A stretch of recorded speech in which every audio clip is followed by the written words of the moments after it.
Adventures in time and space, told in future tense. All radio is dead. They're coming to get you, Barbara. Look, there comes one of them now.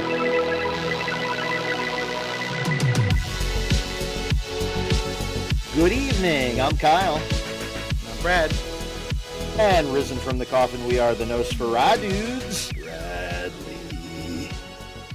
Bradley, be my victim.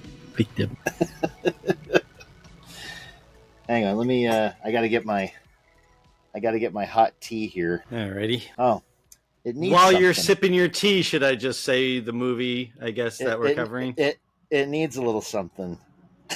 Oh my God. needs a little honey. Brad, what are we covering on our season 3 premiere episode? I love what you did there with the honey. We're covering Candyman. That is right. We're covering oh shit, I forgot all my notes. I got everything else together and I forgot my notes. Are you kidding me? No, I'm not. I totally forgot my notes. Hang on, I'll be right back.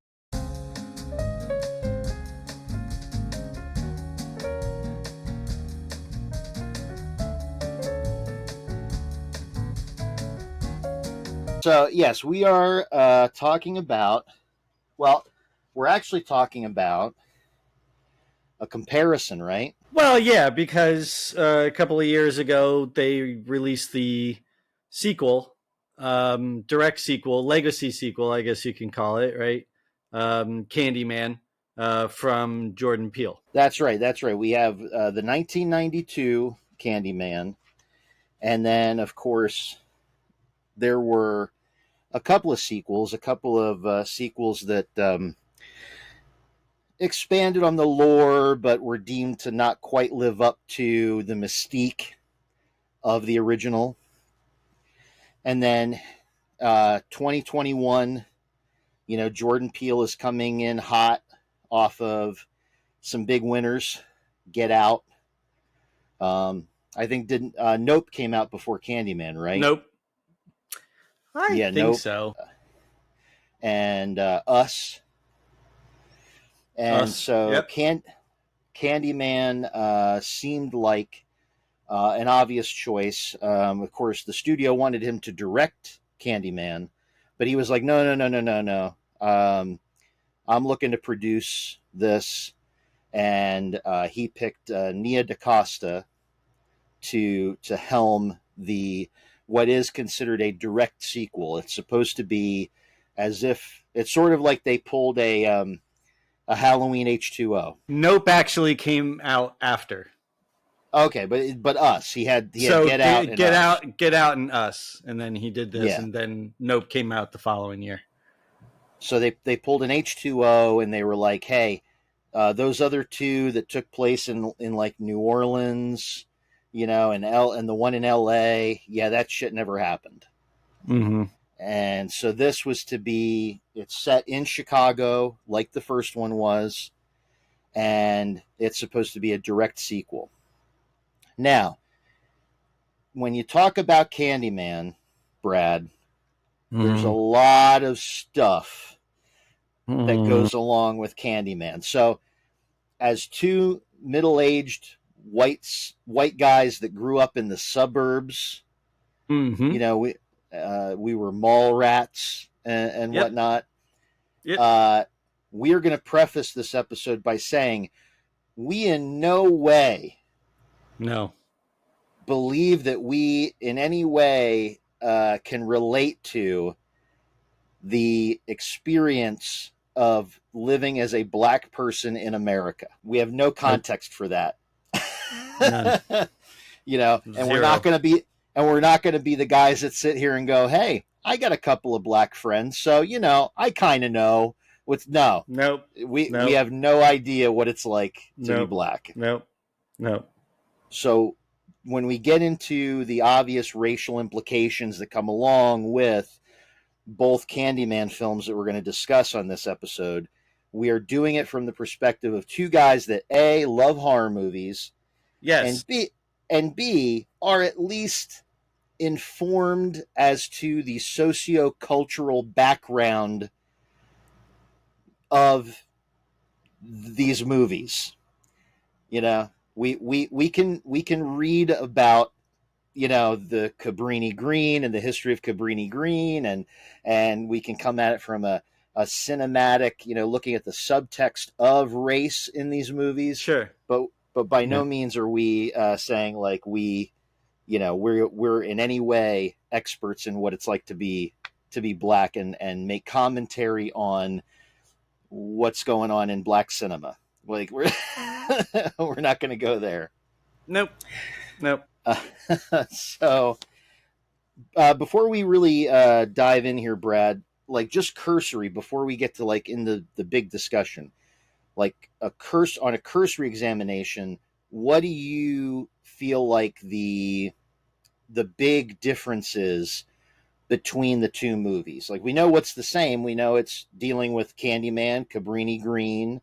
It's dealing with black issues. But what do you feel like is the big difference between the two? Well, I think that... Ooh, okay. Let me tread lightly here. I may have put too much honey in that. I think that... Okay.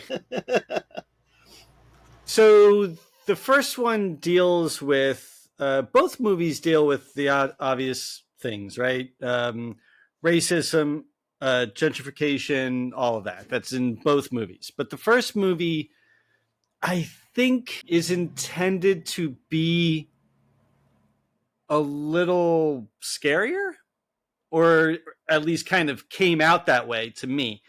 The second one, which I love, the Jordan Peele produced movie, was very well done. It was very well acted. It was well directed. It was well written. It was a good movie. That one deals more with the process of him kind of becoming the next Candyman, right? This kind of long, drawn out process. Whereas in the original Candyman, he's kind of already established. I mean, there's the lore of Candyman in the new one, but Candyman's kind of already established, and he's in it, and he's terrorizing Helen kind of throughout the movie. So even though all the murders kind of start to, and I'm just going to jump ahead, the murders look like, you know, it was her and, you know, all of that. But he's like after her, you know, and in the new one, it's more of like this process of him becoming Candyman. Yeah, because I mean, there are murders. There are like grisly. There are murders, you know, deaths. Yep. Yeah, but I just feel like the original Candyman's a little bit scarier in a traditional I horror think, sense. Yeah, I think what you're really dealing with is, at least from my perspective, the first one is dealing with a very externalized threat. Hmm. Whereas Candyman 2021 is dealing with a very internal horror. Like this like a very, very slight overtone of like even a body horror. You know, like the fear of becoming something, right? I'm just gonna play the 2021 one in the background, just as background. we're gonna start with the original. Okay. But did you have anything for Nosferadudes? No, I actually didn't. I have 0. Oh, okay. Well, so one quick thing. All right, well, then it's time for Nosferadudes. Wicked, evil, twisted. I got news for you, pal. So I read this on Bloody Disgusting. John Carpenter is getting a new anthology series. It's a horror anthology series called John Carpenter Presents. Oh, wow. I didn't even hear about that. Yeah, so the article didn't really discuss where it was going to be aired, so I think it's in early development. But I thought that was kind of cool. So more more original stuff from John Carpenter. Yeah, and I mean he's he's kind of on a bit of a streak. He got his star on the Walk of Fame. They're coming out now with a Halloween inspired horror video game. The video game, yep. That's I believe it's going to be like in line with what the Friday the 13th video game, was like. Yep, I'm not a video game aficionado, but that's what I'm seeing a lot. A lot of comments are that it's a lot like the Friday the 13th game. Yeah, At least the layout. Yeah, and then of course there's now I know he's not. I don't know how directly associated. Probably not much, but I mean you got the Haddonfield television show that is still kind of like going. I haven't around. seen anything about. There's been about that. No news on it, but supposedly they're working on putting something together. So that's probably going to have a lot to do with how the new Crystal Lake series does. Yeah, how quickly the Haddonfield stuff gets fast tracked. Yeah, and to be honest, it's kind of like one of those things where I honestly think a lot of his early work is probably fertile ground for some other projects. Like, it would be, I think it would be kind of neat and kind of eerie and spooky if they managed to create something out of like Antonio Bay from The Fog. Like a seaside town that's full of horrors and mysteries. Something like that. How can you not make anything out of Big Trouble in Little China? Well, yeah, you'd have to. I mean, there's a whole world there. So, See, I think you know what? And I might be a bit of it might come off as kind of cliched, but I think that if you had a new, like a sequel film, starring Kurt Russell and Wyatt Russell as like Jackson's like kid. Wyatt Russell. Yeah, isn't his name Wyatt? His son? Yeah, I thought his name was Wyatt. I don't know. Is he an actor? Yeah, he's U.S. agent in the Marvel movies. I stopped watching the Marvel movies like 8 movies ago, man. Yeah. Okay. That's good. Okay. But yeah. Oh, yeah, and he looks and sounds very much like his dad. Okay. Yep. So that might be something, like, Well, you could have a Jack Burton. You could have a Jack Burton series, but you could have, a whole series about that that underworld. Big Trouble in Little China 2: The Return of Lo Pan. Yeah, that dude's still alive, isn't he? Yes, he is. Just like real Lo Pan. That's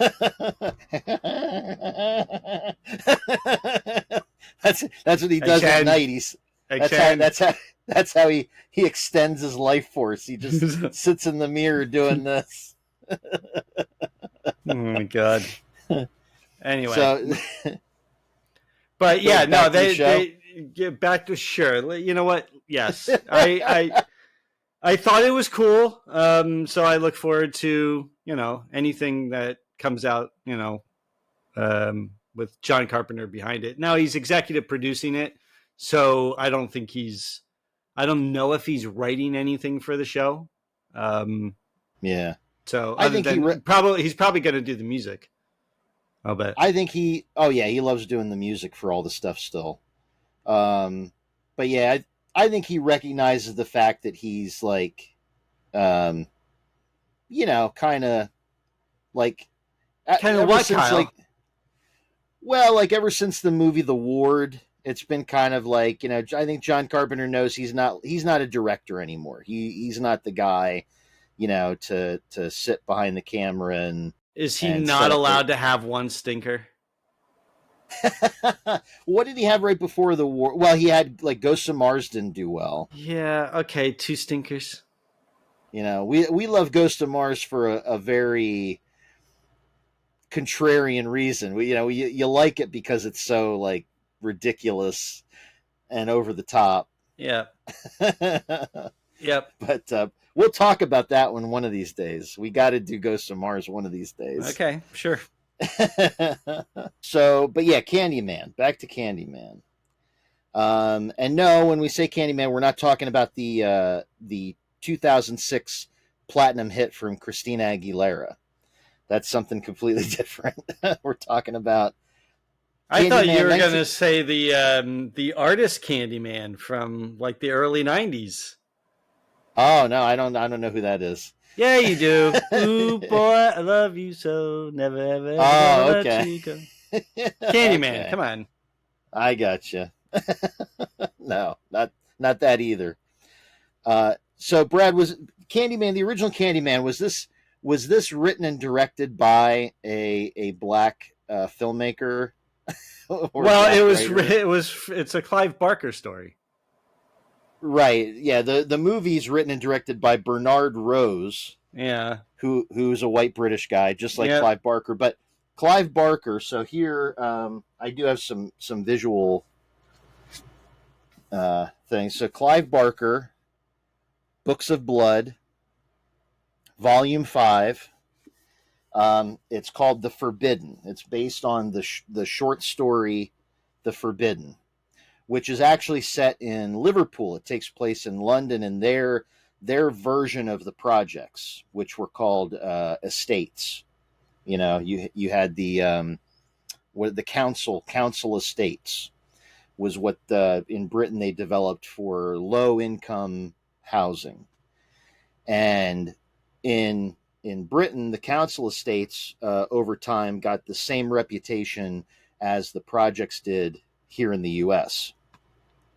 You know, that's where you went. You know, like people, the stories that came out of those places were always drugs, murders, disappearances, prostitution, all that kind of stuff. You know, people getting robbed, mugged.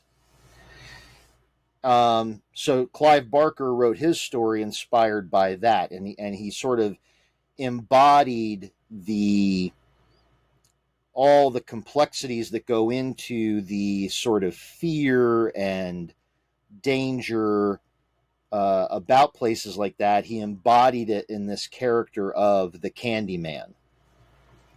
And in that story, the character of Helen is different. She's not going there to like write a thesis or anything.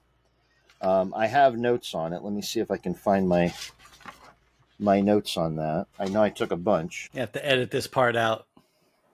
Yeah, it slows it down a little bit. I know. I have them somewhere. I did way too many notes. More notes than we're ever going to use. Oh my goodness, I had like 5 notes.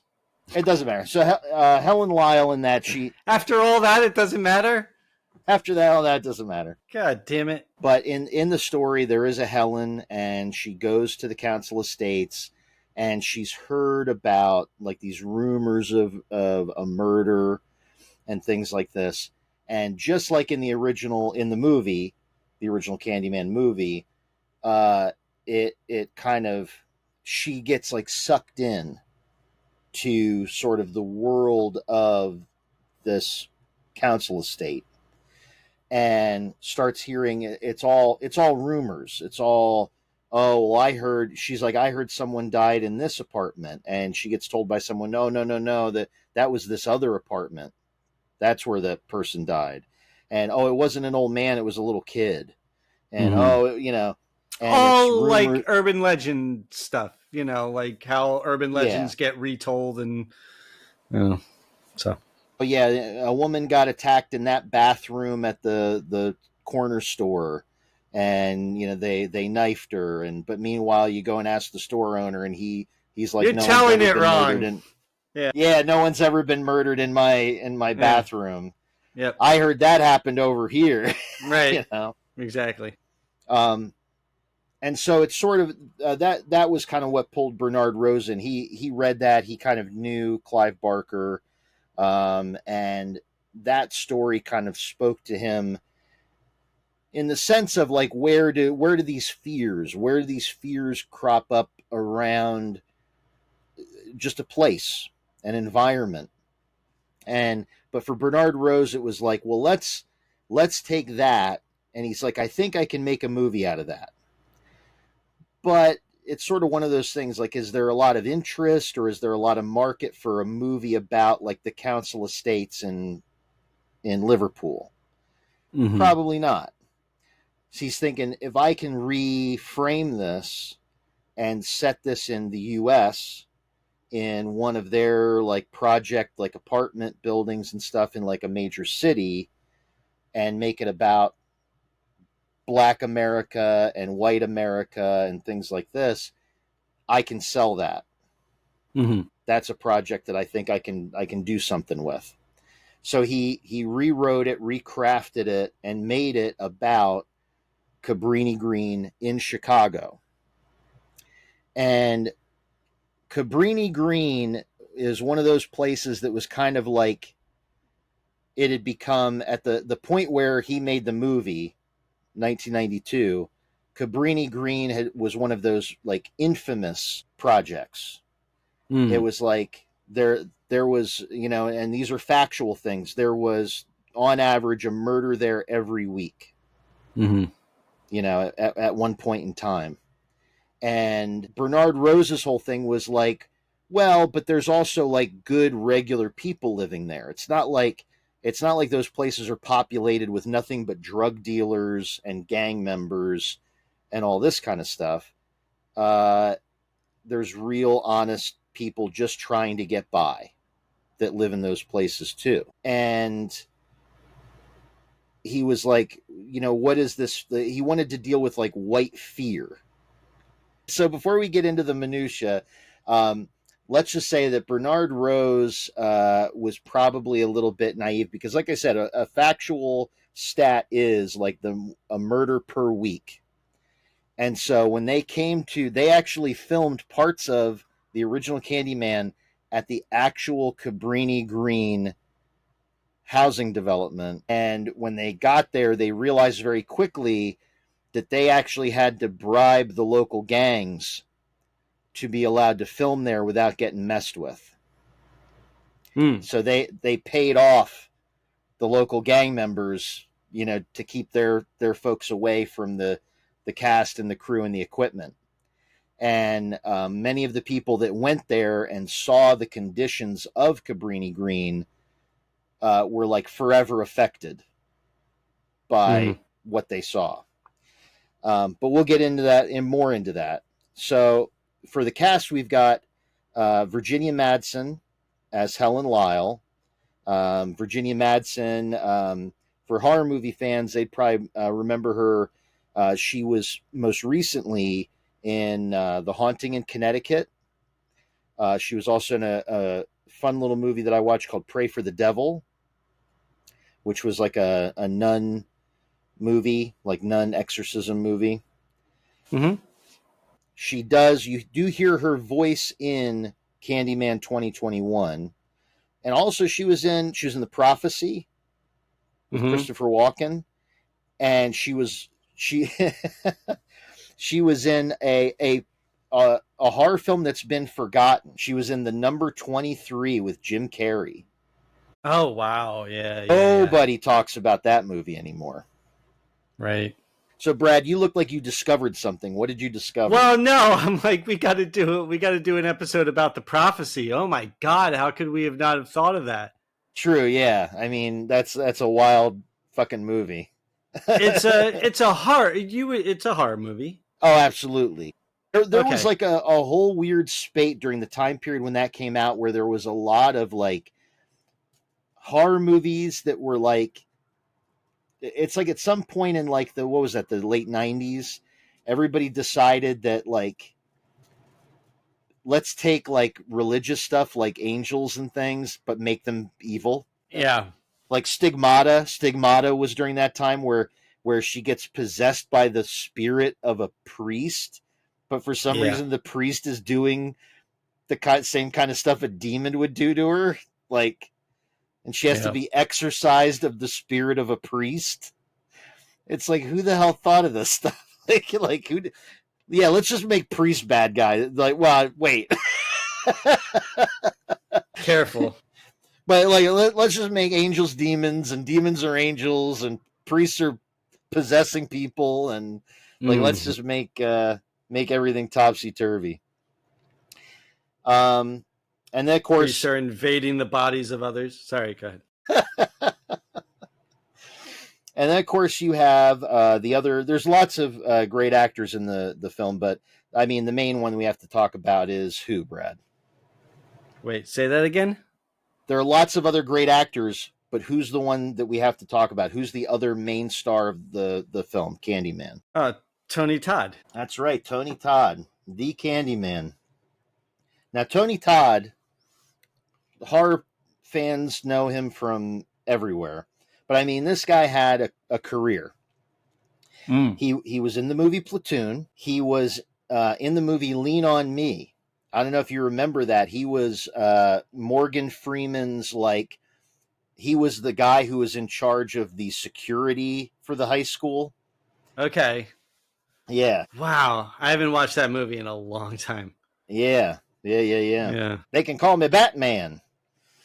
Night of the Living Dead 1990, and then of course he has like the two sequels from Candyman Farewell to the Flesh, and Candyman 3 Day of the Dead. But then of course, where are most people going to know him from besides Candyman? What other major franchise? Hatchet? I think you're forgetting about something big. Oh, Final Destination. Final Destination. He is the coroner. Yeah. Who most people think might actually be Death, maybe. Mm-hmm.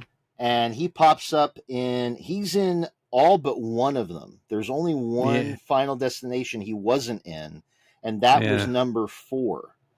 Yeah, 4, yep. Because he's in 1, 2, 3, 5, and then Bloodlines was like the one that he did like right before he passed.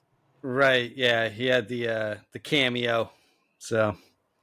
But yeah, and of course, it was hard to watch. I don't know if you've watched Bloodlines yet, but it was hard to watch. I did. It's one of those, like, it's... The movie's not hard to watch. No. The scene with Tony Todd was hard to watch. No, the movie's super fun. People hated on it. I really liked it. I thought it hit it's a simple film. It does its job for a Final Destination film. But it hit all the right notes, you know. But then, of course, like you mentioned, Hatchet 1, Hatchet 2, and Victor Crowley. He's in those 3. Yeah. And also, anybody that's like a DC animation fan, he was the voice of Darkseid and some of the DC animated stuff. Someone else that you might know in the film is the woman that plays Anne Marie, who is one of the tenants at Cabrini Green, is played by... Vanessa Williams, the other Vanessa Williams. The other Vanessa Williams, who was in what great film? Oh, I thought you were going to say what show was she in. No, what show was she in? Go ahead and mention that. I think she was in Melrose Place, wasn't she? Was she in Melrose Place? No, I think that's the Vanessa Williams that you're... The other Vanessa Williams. No. No? Nope. I don't think so. Anyway, go ahead. But I'm thinking of her performance in a great film called New Jack City. New Jack City, Rockabye Baby. Rockabye Baby. That's right. So yeah, if you're old heads like us who love movies like New Jack City. Oh, love New Jack City. Yep. Pookie. Also, an honorable mention, there's a couple in this. You got Ted Raimi has a very short appearance. She was in Melrose Place. She was? Okay. Yep. And you have an actor by the name of Gilbert Lewis. He plays one of the detectives in Candyman 92. And he is the original king of cartoons on Pee-wee's Playhouse. He was the king of cartoons for the first season before they got the guy that played Blackula to come in and do it from season 2 through the end of the show. Mm-hmm. So yeah. I mean, it's... Are you going to mention the other cameo in this? The cameo in the beginning? Who? Who's the cameo in the beginning of the movie? Well, Ted Raimi's in the beginning of the movie. Oh, did you say Ted Raimi already? I did say Ted Raimi. Oh. You don't even listen to me. I'm not even paying attention to you. But yeah, so a couple of things about the movie. Brad, who do you think was originally being... Brad, Who do you Brad, think? what do who do you think was originally being looked at to play Candyman? I want you to guess, and I'm going to tell you you're probably going to be wrong because it's way out, I think, in left field. All right, so it's not Denzel. No. No. He's Carl Weathers. No, you're actually thinking like way too serious. Eddie Murphy. Oh, Bill Cosby. Okay. No. The Candyman. Yeah. I got my hook. Gonna stick the hook from the gizzard to the gullet. Yeah. No, it was Eddie Murphy. They wanted Eddie Murphy to play Candyman. Be my victim. But he was actually the reason they passed on Eddie Murphy. Well, yeah. At this point, he was. Yeah. Yeah, the studio would not give him enough money to get Eddie Murphy. So he ends up. It's one of those great things where sometimes, when studios are being very strict with their budget, it makes you make decisions that make sense.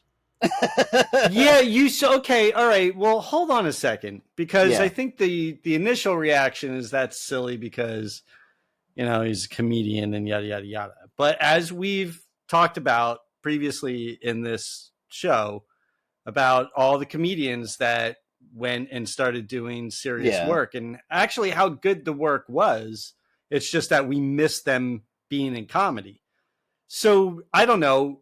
This is 1992. So like Boomerang, right? Like right around the time of Boomerang. And this is where Eddie Murphy's career started to kind of swerve. Right? Off course a little bit. Started to skid. And of course, it started to skid. And of course you have the David Spade, thing on SNL. And maybe that could have been a bit of a turning point in his career had he done something like Candyman. It would have hold on. Let's just hold on. Because well, wait a minute. Maybe it would have elevated the movie, right? Because now it's like, well, this is Eddie Murphy, so everything's got to be big and better. And then it just kind of gives him a new platform. It kind of adds depth to his career, because this would have been a straight horror. Vampire in Brooklyn was after this. That's my take, is that I have a bad feeling that like what you see in it would have turned into Vampire in Brooklyn. What you see, I think, in Vampire in Brooklyn is him acting out like what he would have maybe done if he had gotten Candyman. Had they been able to keep it a straight, like Eddie Murphy might have said, well, wait, let me turn this into something funny. And they were like, and they said, no, Eddie, like, we think this would be kind of cool for you to play this part, but we're not, this is not a comedy. This is a straight horror movie. And I think maybe if, considering the subject matter, I think he maybe would have taken it seriously. And maybe looked at it as something he could have done, and his whole career could have gone in a totally different direction. It's possible, but I fear like a 1992 Eddie Murphy, what you may have gotten is more along the lines of like Tom Cruise with The Mummy, is where they might be more inclined to cater to what Eddie wants to do rather than Bernard Rose's vision. Right, but what you might be right, and that's what I'm saying. What I'm saying is that had they been able to talk him into, keeping it a straight horror movie. Yeah. I mean, and you just swap out Tony Todd with Eddie Murphy, and again, given the subject matter, how seriously you would take it, I don't know. Maybe he would have done a really good job. Yeah, although you lose the Tony Todd effect of like the voice and the presence and things like that he brought to the role. Hey man, I love Tony Todd as Candyman. Love it. I'm just saying, what if? Like we talked about Rick Moranis possibly being in what movie? The Burbs? Is that, Right, yeah, yeah. Rick Dukeman did a fantastic job. I mean, he was awesome, right? But you just kind of wonder what someone like Rick Moranis would have brought to the role. So, Yeah. that's all. I'm not saying I love Tony Todd. Yeah, yeah, it's sort of like, when you can, it's always the what if, like you think like, what if John Candy had lived and, they had been able, Dan Aykroyd had been able to make the Blues Brothers movie with John Candy as opposed What to if? John Goodman, Well, yeah. What if John Belushi would have been in Ghostbusters? Yeah, true. So, but yeah, but Tony Todd, he actually like when the word came down, he like actually like wanted the role. He like when he heard about it, like because it's sort of the thing where like you read trades and you get stuff from your agent, and they were like, "Hey, there's this horror movie," and when he heard about the horror movie and kind of a general idea of what it was going to be like or about, he wanted it. Like he was like because his whole thing was he loved like those old classic monsters, and he thought of this as like this could be my Phantom of the Opera, this could be the thing, and so he went like all the backstory that you get in the original movie, but then also that they really expand on and develop in the two sequels that came after, the ones that no one speaks of. But that whole backstory was his. He actually crafted that. He came up with well, he had a different name. I forget what the name. He had a kind of a kooky name for the guy, and they eventually like agreed on Daniel Robitaille for the name. But the whole thing about him having a love affair with a white woman, and then being chased down and having his, being a painter and having his hand that he painted with cut off and a hook replacing it, and then the bees, being covered in honey and the bees, all that stuff, that he crafted all that for himself. Sympathetic origin story. Right. Right. So we kind of talk about this with Jason, like Freddy, right? Terrible before he became absolute piece of shit. Demon. Just a real POS, But Jason was just an innocent kid, and Daniel Robitaille was just an innocent artist who got screwed over by, well, a white woman, by society. It was the forces of society and the culture, like basically set against him.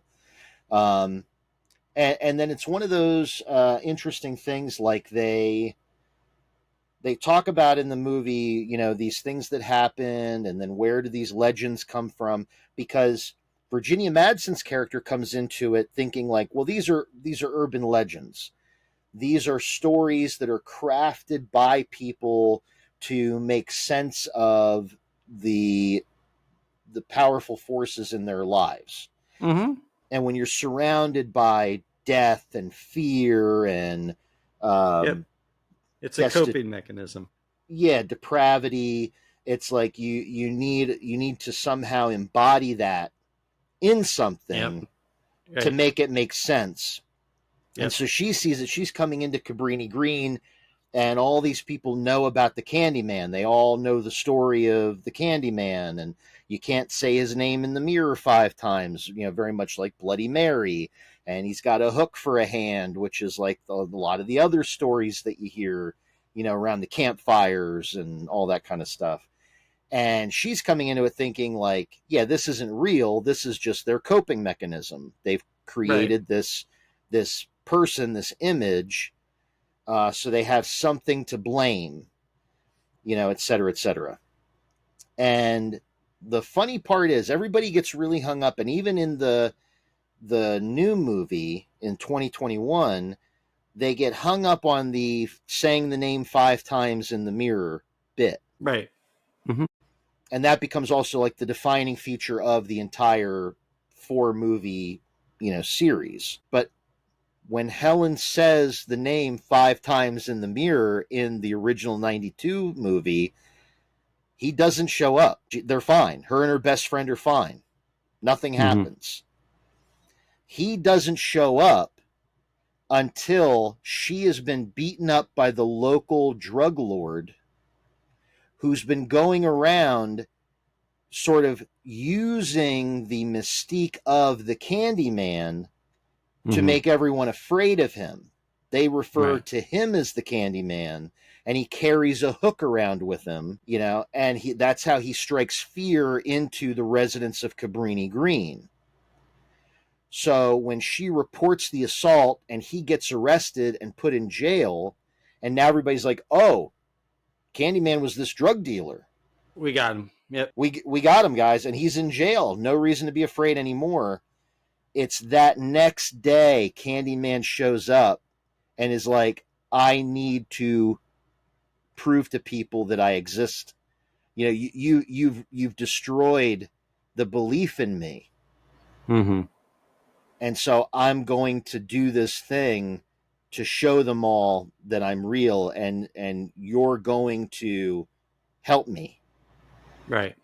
That's the old be my victim, And he comes in like he has the classic phrase. I think I have it written down.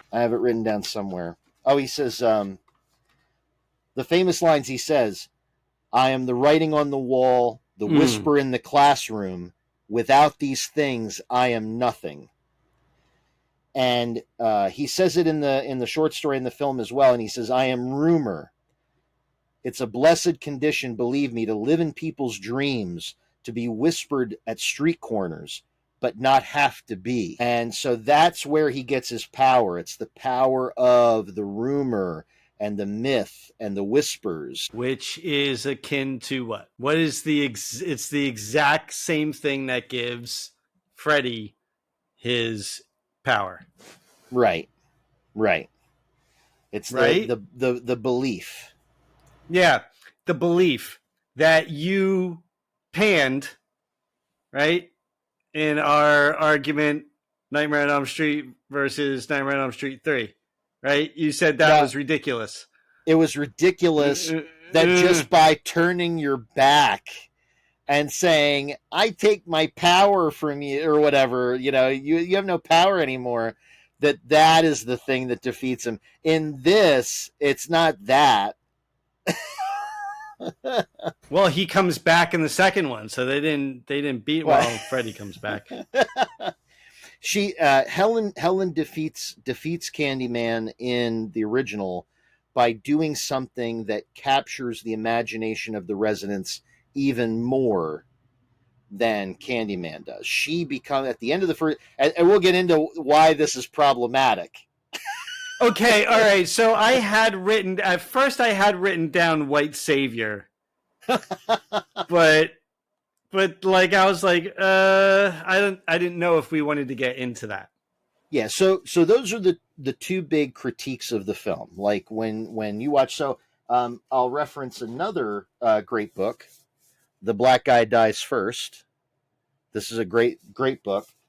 They talk about that in there, like. The sort of like black horror cinema is like kind of split on the original Candyman because the two big problems of the movie are the fact that Helen Lyle is a white savior. Mm-hmm. She literally, after getting, she's about to have every murder that takes place in the film pinned on her. Yep. Because of the Candyman, possibly because they still leave that very open. You're still not even really sure at the end of the movie if the Candyman was just in her head. I was going to bring that up as well. Yep. There's not one time, right, because and part of the part that clinches that, to divert just a little bit, is when she's in the psych hospital. She's been arrested, and right before the doctor gets it, he turns on the video feed, the recording from when they had her strapped to an examination table, and she saw all this stuff, and she saw the Candyman and the whole bit, and he's got the video on, and it's just her screaming on the bed. Now you could say, well, he's a supernatural thing, and of course he doesn't show up on the camera, but that's the thing. It's like, nobody else fucking sees him. She's always like in a desperate fugue state every time one of these murders happens, and she ends up somehow with like a bloody weapon in her hand. Oh, when she picked up the fucking meat cleaver, I'm like, don't pick that up. What are you picking that up for, you idiot? What are you doing? God, what are you doing? Now it's gonna look like you. Don't do that. Don't do that. Put it down. Wipe your hands. Wash your hands. With your fingerprints. You got fingerprints all over it. You're not thinking. But yeah, so even by the end of the film, there's not once confirmation, because these murders always happen in her presence. So how hard would this be to be like a secret window, situation, where it turns out it really is her, and the Candyman is just in her head, right? Yeah. So, but the end of the movie, it gets this white savior thing attached, because the end of the movie, she's in the bonfire. They create like a weird, there is a weird kind of holdover from, like, Bernard Rose does carry over like a kind of a British thing, and kind of puts it on the residents of Cabrini Green, where, like, in Britain, there are certain times a year where bonfires are like the thing. Everybody starts having a bonfire, around places, and he decides, like, well, okay, the residents of Cabrini, like, none of the residents of Chicago, like, usually if something's burning in Chicago, it's a building, and it's for, there could be many different reasons why that building got burned. It's usually not a celebration. It's usually like either just plain arson or insurance fraud, or somebody like had a secret meth lab in a basement and it like lit the place on fire, or the cow, right? Just the one Chicago fire was started by that lady's cow who knocked over a lantern, the Great Chicago Fire. So they don't usually just, in Chicago, they're not big on bonfires. They've got a bad history of fires. Sure. Yeah. So, but he places it where the residents of Cabrini Green have this like yearly bonfire out in like the courtyard in front of the building, where they heap up all the garbage and cardboard and whatever else, and they burn it. And she ends up in the middle of the bonfire with the baby, Anne Marie's baby, and the Candyman. And the way she defeats him is she literally crawls through fire, right, to get the baby, save the baby back to Anne Marie. Get little Anthony back to Anne Marie. Little Anthony. Yeah. And all her hair gets burned off, and she ends up, the end of the movie, she becomes the rumor, she becomes the whisper, she becomes the sort of new urban myth religion of the residents of Cabrini Green, and that's highly problematic. So that's a very valid critique of Bernard Rose's story.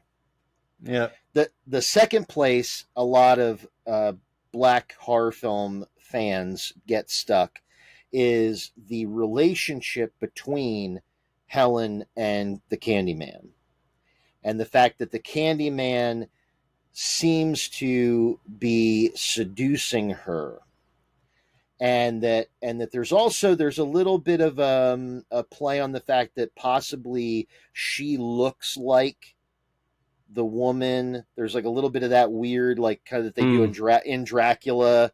A lot of the Dracula, retellings is, Mina Harker looks like Dracula's dead wife, and Elizabeth, and so and so that Helen Lyle possibly looks like the lost love of the Candyman, Daniel Robitaille, and they make a lot of hay out of it. Here we go, playing into the fears of white people, that here come the black guys to, like, to take all the white women and seduce them away from white men, and that it puts a whole racial cloud over the whole thing. So, I mean, these are valid points. These are problematic points about the movie, right? The biggest one for me is definitely the fact that, like, she becomes a white savior at the end of the movie. That's pretty glaring. Yeah, really smacks you in the face. You're just like, oh man, that's not good. Yeah. And the criticism about Candyman and going after a white woman and that playing into white fear and all that kind of stuff, I think that's a very surface critique. I think that, because you're looking at it, because obviously it's a racial film, and you're looking at it, in whether you're white or black, you're looking at it through kind of that prism of race. But I think when you get deeper into it, like the intention that Tony Todd had by crafting that backstory for his character, it wasn't like, even in the backstory, he wasn't just like going in trying to like steal away a white woman from her family. The backstory of the Candyman is like him and this woman were like in love. He was painting her, and they spent hours and hours and hours together alone, and they fell in love, and it was a deep, passionate love. It wasn't just, here's this black artist trying to get with the white girl. Like, it was this deep, passionate, abiding love that then results in his horrible death, torturous death, and causes him to become this thing of fear and retribution. And the whole idea is, like, if he is seeing that in Helen, then he's coming at it from, he wants to feel that again in some way. He's presented with this woman that looks like the woman that he lost. He wants to feel that love again in some way. But yet, now it's been corrupted by all the anger and the fear and everything else. So his way of doing that then is, he's not really seducing her necessarily. Like, maybe he does have romantic feelings, but it's tainted now. So he's not seducing her like in a loving way. He's like, let me kill you. Yeah. Let me kill you and make you legendary. Right. It'll be whispered, amongst people in the dark recesses, of how this, this white woman was taken by the Candyman, and she died in this horrible way, and you'll become legendary, and then you'll be with me forever. And it very much has a feel of like a Dracula. Like, Tony Todd took all that kind of old classic horror stuff and put that into his portrayal of this. Like, he wanted, like, the whole idea that he and Bernard Rose came up with was like, yes, he's seducing her. This is not somebody who comes, like, he could just rip you, like, as he says, from groin to gullet, but he's trying to seduce her. He needs her and wants her to come willingly to him and give him permission to kill her.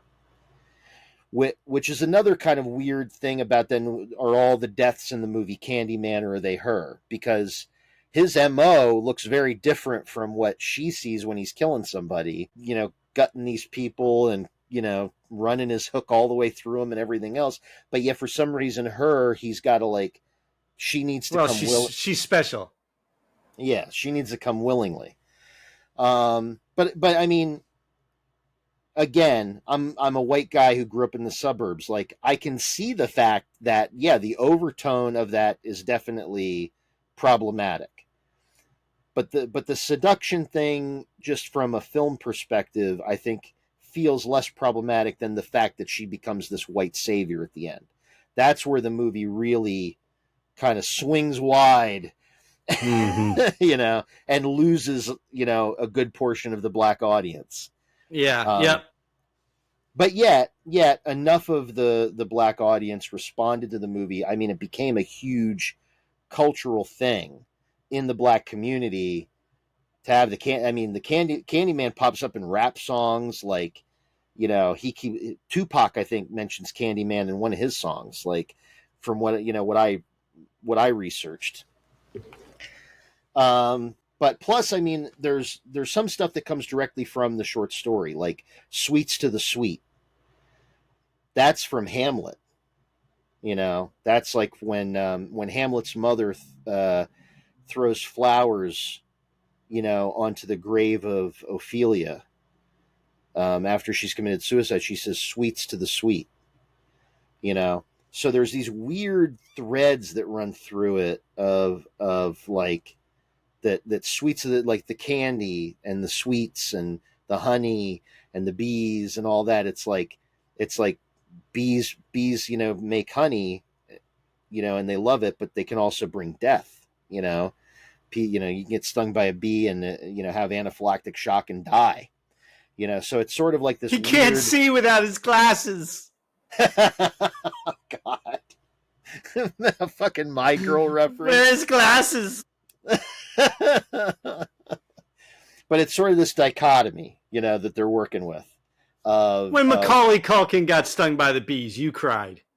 I didn't actually. You didn't. Oh my God. I did not. You're heartless. But yeah, I mean, sorry, I didn't mean to interrupt, but no, just because so much of this movie is, both of these movies it's pretty heavy. So just to take a little detour, and then we can get right back into it. So I wrote it down. Right, we always do this. I know it's a cheap thing to do the Mount Rushmore stuff, but you have Freddy, Michael, Jason, Chucky, Ghostface, Leatherface, Candyman, Art the Clown, Victor Crowley, and I threw in there for fun the Slicker Man from I Know What You Did Last Summer. So if you have a Mount Rushmore, and you can only have 4, right? If we're doing Mount Rushmore, you can only have 4. Yeah. I think, immediately, like, the 3 of those have to be Jason, Freddy, Michael Myers, right? That's how it usually goes. And then someone throws one of these others on there, for the 4th one. Most of the time, I think it's probably Leatherface. And I forgot Pinhead. Right.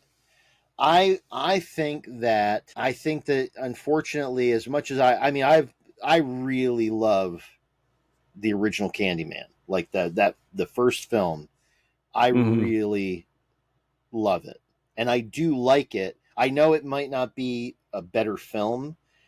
I just personally like it better than if you compared it to the original Texas Chainsaw Massacre. I understand that what Tobe Hooper was doing was groundbreaking, and it was a new thing, and it's been so sort of mined and paid homage to in so many different things. But I'm a Gothic kind of guy. I love Gothic stories, and I love the Draculas and the Frankensteins, and the Candyman is such a throwback to that feel. It's set in this urban setting, this inner city Cabrini Green Chicago setting, but it has this big Gothic feel. It's just as much like the movie is just as much about the architecture and the music, and the whole steady cam on a helicopter shot of the city, like coming in over the highway and stuff that runs past Cabrini Green. For me, that's like a huge thing. So I would say probably, if I'm being realistic, like Leatherface takes that fourth spot, but I wish I could put Candyman up there. Like, I wish that Candyman had. Well, you that there can. was, You can put Candyman on your own personal Mount Rushmore. You don't have to, because people qualify it in different ways. In many ways, people just it's whatever their favorite is, and then Yeah. some people say, well, Leatherface had all these, had more movies, or Freddie, Michael, Jason had more movies, yada yada yada. But I find Candyman to be very scary. I was wondering too, to go kind of along with this discussion, whether or not, because I love the coat, like I love the long black coat, with the hook kind of out of it, and but I'm just wondering if there should have been more makeup on his face, because in kind of the newer one, when Anthony becomes Candyman, it's all the bees. it's all the bee and- sting. It's all the bee sting scars, and because he was set on fire too in the Yeah. original story, right? So you have the kind of bee sting scars and the burns and stuff like that are kind of coming up his face. Did they miss an opportunity to do a cool kind of makeup job on Tony Todd to make him even more kind of scary? And maybe if they had done that, maybe he would have, been bumped up onto the Mount Rushmore because he was a little bit scarier.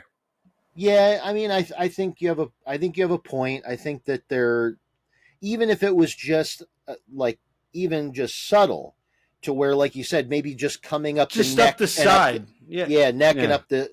up the lower cheek, have some of that, or even if they had included, like they did in 2021, have more of, I know it's a lot more special effect work, but have like some of the bees, like have bees every so often, you see bees kind of moving out of his collar, buzzing around his head, crawling up his face, Right. to give him more of a even more horrific mystique, that that there's always that literally his chest, under there is that buzzing hive, Right.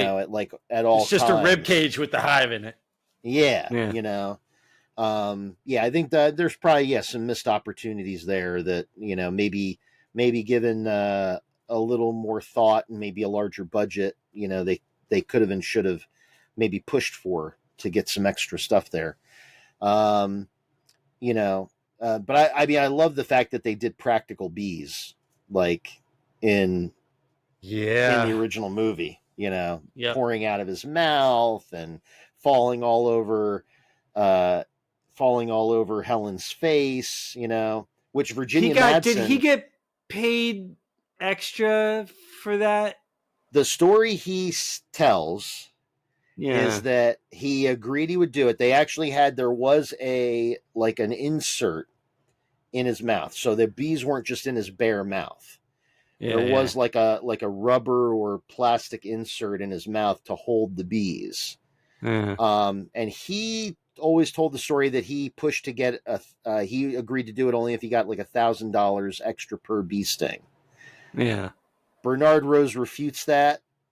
He says, I don't remember that at all, but who knows? But as far as Virginia Madsen goes, the bee handler had to use juvenile bees for her, and for most of those scenes, because Virginia Madsen is allergic to bee stings, and juvenile bees are, because they're so young, they're less likely to try to use their stingers, because it's like an ingrained thing, like you don't want to die right after you're born.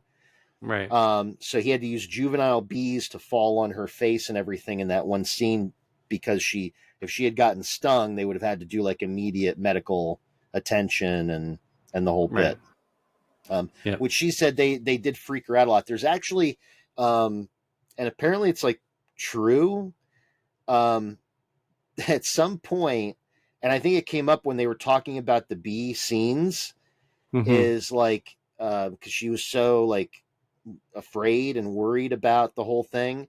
that they would have her, like a hypnotist, work with her to put her in a calm trance-like state so that she could handle or do like a post-hypnotic suggestion so she could handle that. And then apparently Bernard Rose got hooked on this idea of her interactions with Candyman being like in a trance. So apparently, and I'm not sure how much of this Virginia Madsen actually knew she was signing off to do, apparently Bernard Rose got the hypnotist to embed a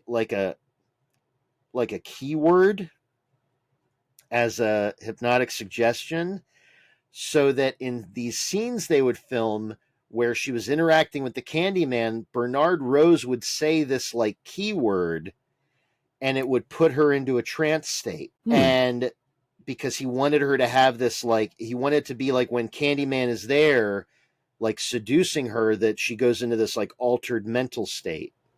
Right. But apparently he was like doing this, and I'm not sure that, like, it's kind of fuzzy.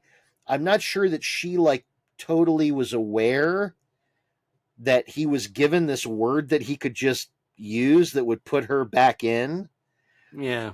Because apparently at one point she very clearly said, I don't want you to do that anymore. Ever. God. Oh my God. Like she had to tell them, like, we're not doing that again. Yeah. And so they had to stop. Yeah. You know? Well, I get that. Yeah. That's scary. That's very scary. Yeah. Yeah. It verged on a little weird. You would not get away with that today. Definitely. No. But yeah, and there actually Virginia Madsen wasn't even supposed to be in the movie. She was supposed to play the best friend. Okay. And Bernard Rose's wife was going to play Helen, but then she got pregnant. She like realized, they did like a test and they realized she was pregnant, and so then like by the time they would come around to film the movie, she'd be showing. Mm-hmm. And so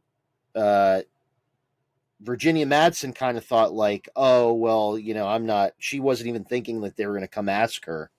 And then it turned out that they picked her, and then they cast the other girl as the best friend. Which in the Black Cassie Guy Dies, Lemons. Yeah, in the Black Guy Dies First, they refer to her as the one of the classic cliche black roles, which they call the Yeah Girl. Because it's like the best friend that says like the best friend that says like, yeah, girl, you go, girl. Yeah. Providing support, more to the white character. To the white character, yeah. Right. Yep. Another reason why it's somewhat problematic. Boy, oh man. So I guess we're done with the Mount Rushmore discussion. Yeah, we kind of got off track, but yeah, I mean, I would say, like, I wish I could put Candyman up there. Like okay, well let me ask you this: Candyman over Ghostface? Absolutely. For me, yeah. Candyman over Slickerman from I Know What You Did Last Summer. Battle of the Hooks. Come on, no like literally, Slickerman and I Know What You Did Last Summer is the clearest ever fucking ripoff of Candyman. Like they literally, like they put no fucking thought into that killer. Like I get it. It's a seaside fishing town. Yeah, but it's like, and the fisherman. But like the fact that they made the Slicker, black, and it's a long black coat, and he's got the hook and the whole bit. It always felt like it was such a Candyman ripoff. Okay, all right. Candyman over Chucky? Yes, I agree. Candyman over Victor Crowley? Yeah, Victor Crowley's great and brutal and everything, but those movies are so brutal they almost become like funny. It's just it's for like almost laughs at some point in every movie, like just how like, oh, like what whacked out fucking way are they going to figure out how to kill somebody next? And I personally would still go, because again, he has that classic feel. I'm going to go for Candyman. Candyman over Art the Clown? That is tough because I do think that Art is scarier. I think that Art is scarier. Candyman over Pinhead. Unfortunately, The Battle of the Barkers, because both right. Clive Barker. Unfortunately, as far as like scary goes, I have to say, I think the idea of Pinhead is scarier. Like the chains just come out and rip you apart and everything. But emotionally, I would want to pick Candyman because of like the better backstory and the whole. That's all legit. I'm asking you who you prefer. Yeah. I'm not asking you like. Yeah, no, I mean I would. I would say Candyman over Pinhead. Okay, so and Candyman over Leatherface. I would, even though I would want to put Candyman on my personal Mount Rushmore, I think Leatherface makes more sense. I would say Leatherface, I mean, for the fact he's wearing somebody's face on his face. All right. And I mean, he chops people up with a chainsaw. Huh? And then and not only that, but I mean, he's eating them. Like it's never really. I mean, it's there, but it's never like totally elucidated that they're eating them, but they're eating them. So you think you're better off dying via Candyman? Yeah, he's not going to eat you. I mean, you're dead. You're dead. You're dead. He's not going to wear your. Like in part 2, he took that dude's face off and was wearing it around, and that guy, or put it on the girl, and that guy was still alive. That guy woke up to see his face on Stretch's face, like to see himself. So that fucks you up. That's a fucked up thing. So he's up there, but you can't quite get him on the Mount Rushmore. That's what I was trying to do. I was trying to see if we can sneak him on there, but I think Leatherface is usually people's kind of go-to for that fourth spot. So yeah, Leatherface still beats him out. So Slicker Man from I Know What You Did Last Summer is always a different guy, and Ghostface is always a different guy. Leatherface is a regular guy. So what is scarier? Like a killer who it can be someone different all the time, like a Scooby-Doo kind of situation, or like it's the same person over and over and over again. I ask this because in the second one, there are multiple Candymans. So it's not Daniel Robitaille. It's Daniel Robitaille, and then it's another Candyman, and another Candyman, and another Candyman, and another Candyman. So he's kind of like an in-betweener. Right. Yeah, and I think to be honest, like even though Leatherface, climbs up the ranks and gets on the Mount Rushmore, as far as like if I'm in a real situation and I have to face Leatherface, knowing what we know of Leatherface from all the films, I kind of know what to expect. I know what his moves are. I know what his weaknesses are. You could get away. There's a total possibility that if you do everything just right. Yep. If you jump out the window. Yeah, knowing what you know of Leatherface, if you do everything just right, you could get away or kill him, or possibly kill him. Possibly kill him. But when in every single movie it's a different person, that's like, well, fuck. Well, now their MO could be completely different. Now I'm not sure what I'm doing. The thing that I did the last time that worked, that I got away from that guy, this time might get me fucking killed. Mm-hmm. So when it changes up and it's different each time, that adds like danger. Right. And Candyman is supernatural, where Leatherface is a real guy. Yeah, just like Ghostface and Slicker Man are real guys. So you could get away from those people. You can get away from Ghostface. You can get away from Slicker Man. You can get away from Leatherface. Yeah. No, there's no getting away from Candyman or Freddy. And for that matter. not only that, but because of the lore that is created in 2021, like there's always a new Candyman. Right. There's always going to be, even if you defeat Candyman is forever. he's eternal. You know, as long as there's racial injustice, Candyman I'll is be eternal. there. Oh, jeez. Yeah, so I mean, Shit, almost made it through. Well, it's an hour and a half. but yeah, so yeah, Candyman from that standpoint is definitely a bigger threat, you know. And I think scarier. Yeah.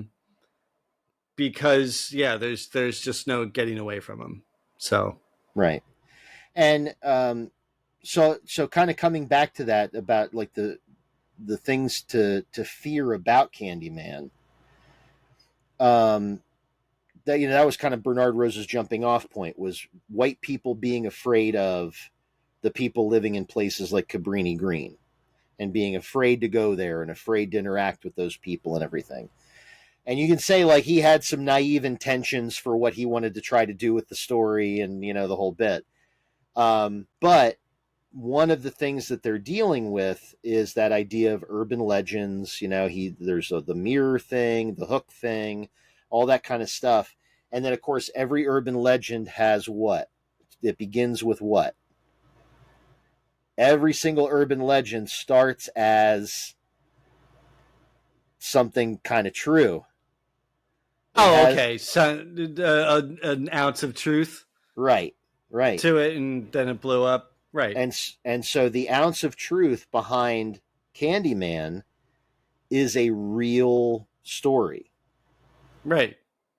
And do you know what that story is? The story of Candyman? The story, specifically the story that Bernard Rose used to craft like the idea of like him coming out of the mirror, and you know that whole the whole kind of thing of being in Cabrini Green in the projects, saying Candyman 5 times in the mirror, and then he comes out of the mirror and he gets you. There's a real story that starts that bloody. Oh, I don't know the real story. No, 1987. Ruthie Mae McCoy. Okay. Oh, okay. Which McCoy is the last name of right. Anne Marie, and then Anthony in the new one. And Anthony in the new one.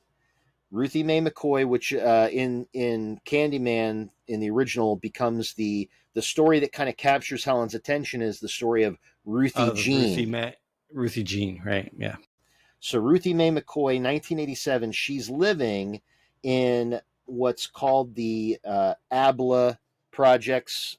Specifically, it's like a sort of a conglomerate of different projects. And she specifically lives in the Abbott homes within the ABLA, area.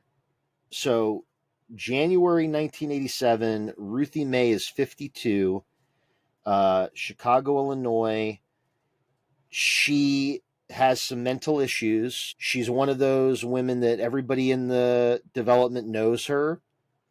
And she makes it like a habit to go down and like try people's doorknobs. And she'll like, if your doorknob's unlocked, she'll go in and she'll basically like berate them and be like, I'm in your house now. Like, you need to keep this door locked and the whole bit. And she annoys people. It's one of these things like cops get called out a lot of times because people are having some kind of trouble with Ruthie Mae. She's making a nuisance of herself. And harassing somebody or whatever, but it's because she has some of these mental issues. So the cops kind of get to know her a little bit. They get called out a few times for her. And it so happens that February 1987, Ruthie had started to get her life together. She starts getting disability payments. She's planning on moving out. She's going to get a nice place where her grandkids don't have to be afraid to come visit her. And she had been like praying, and she was very religious. She was sending money to preachers and, on the TV and all this kind of stuff. And she kind of had a thing. Her mental illness was kind of a thing where she would go to the mirror in her bathroom and she would like pray for a miracle. Like she would kind of look in the mirror as if she was like magic mirror, kind of like talking to God and like pray for a miracle. So April, 2 weeks before she's due to move out to her new place, April of 87, she begins hearing these like disembodied whispers, like kind of from the mirror and stuff. Okay. And it kind of triggers her paranoia. She told a friend that she was hearing these voices and things. They thought it was just her mental illness. She calls 911 night of April 22nd, 87. She calls 911 and she says something strange is going on. And all the 911 operator can get is it's something weird's going on, and it has to do with her cabinets, her bathroom, and her neighbors. So they're like, all right, whatever, we'll get some officers out. The officers, knowing Ruthie, having history with Ruthie, they took their sweet fucking time getting to Cabrini Green, or not Cabrini Green, to these Abbott homes. Abla, yeah. Abla, yep. And another 911 call comes in 15 minutes after the first one from one of her neighbors reporting they heard a loud noises, and they think it was coming from Ruthie's apartment. Cops arrive. They knock on the door. She doesn't answer. They call in to the 911 dispatch, ask them to call her number back and tell her to answer the door because they think maybe she's afraid. They can't get her on the phone. What do the cops do? They leave. They're like, crazy Ruthie. They leave. Yep. The next day, the next morning, one of her neighbors calls, or a friend in the project calls, says, I can't get a hold of Ruthie. She won't answer her door. Cops come back. Boom, boom, boom. No answer. Fuck it. They leave. They have to call the maintenance supervisor and get him to drill the door. The friend does. They go in. Ruthie's dead on the floor in her bedroom, shot 5 times. So they investigate. They do a big investigation. There's stuff missing from her apartment. TV's gone. Bunch of stuff gone. They catch a kid with her TV. They catch another guy with some other thing of hers. They start talking about all this. So after all this investigation, they finally figure out that behind the mirror in her bathroom, it's like in the first movie. They pull that mirror out and there's a hole. Mm-hmm. And it goes into the space between the walls, between the apartments. And here, the criminals of the building had figured this out. They knew how to move her. Yeah, figure out how to move between the walls and shit, and they could move around unseen. They came out through her mirror. Yeah. And she thought, because she's like, kind of lightly mentally ill, she thought that this like person just like appeared out of her bathroom. And here it was, they think 2 people from what they got from her like 911 call. They think it was 2 people, but one of those 2 people shot her 5 times. And they unfortunately, even though they caught people with her property, they couldn't prove that those were the people that had actually killed her because hot merchandise moves fast. Right. They may have just gotten it from somebody. Nobody's talking because that's kind of the rule of not talking to the cops. That's the rule of the projects because that puts a target on your back if you talk to the cops. So they never caught the guys who killed her. But that story from that development inspired the idea that the Candyman should come through the mirror, because that's not in the original short story. Isn't the whole mirror thing too? Isn't Bloody Mary, right? Yeah, you say Bloody Mary. You say Bloody Mary into the mirror, right? However, I just thought it was part of that. They were just trying to kind of incorporate the urban legends into. Well, yeah, and it lines up. It lines up really well. That you have this established kind of like kids game, urban legend kids game, And it lines up with the fact that this woman in this housing development was killed by somebody that came through her bathroom mirror. Right. And so they work that all into the lore and everything of Candyman. But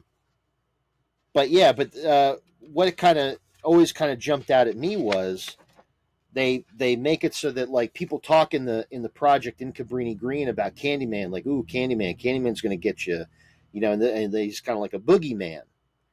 But meanwhile, Candyman never kills any of the residents of the project. Mm-hmm. Like, there's the dog, the Anne Marie's dog gets killed, the Rottweiler. Right. Yep. But none of the residents do. It's always like either white or kind of upper class folks in the movie that get killed. Right. And it kind of builds on that idea of like this white fear. I was thinking about that, and I was like, is he only killing white people in this movie? But then I think at some point, because her friend dies. So he's not only killing white people, but I get what you're saying. He's killing upper class, like the people that aren't the residents of Cabrini Green. Yeah, it really like does make it a little outsiders. It does make it a little more socioeconomic rather than racial. But yeah, and I mean, like and the whole idea is he always talks about shedding innocent blood. And I think that's like kind of a double-edged sword of like innocent blood, but like innocent. But what's blood for if not for shedding? If not for shedding, right? But it's always like innocent blood in like a weird context of like, well, who's really innocent? You know what I mean? Like, are you really innocent if you like know that these conditions exist and you don't do anything about it? Well, aren't we all born sinners? Right. Right. Right, Brad. But so you jump forward. So like the prevailing feeling of the first film is this white fear and this socioeconomic disparity and the idea that a white woman can think she can just come in to like this community and like that she's going to be accepted and that everything's and they're just going to talk to her. Just go, what do you know?